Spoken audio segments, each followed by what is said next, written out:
7 سور في القرآن الكريم يفتحوا ليك بوابة أو أكتر من البوابات النجمية، وعايزك تفرق بين البوابة النجمية والبوابة الزمنية. البوابة الزمنية هي البوابة اللي بتنقلك عبر الزمان للمستقبل، مفيش رجوع للماضي.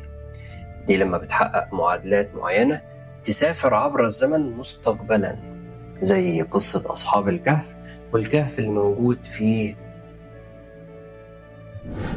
بينما البوابة النجمية هي البوابة اللي بتفتح ليك طريق نور أو هداية أو وعي أو فكر، وهي دي البوابة اللي بتغير مسار حياتك ووعيك تماما، وبالتبعية بتغير طريقة الهدى اللي انت بتستقبلها في حياتك، وده بيكون على حسب مقامك النفسي.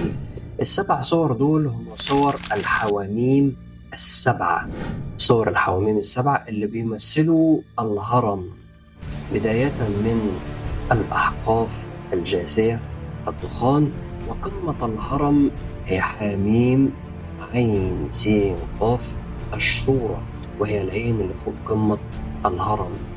وعندك الزخرف وغافر وفصلت. هتاخد الصور من الناحية دي أو من الناحية دي مش هتفرق، المهم إن ال7 صور دول يفتحوا ليك بوابة أو أكتر من البوابات النجمية المناسبة لمقامك أنت.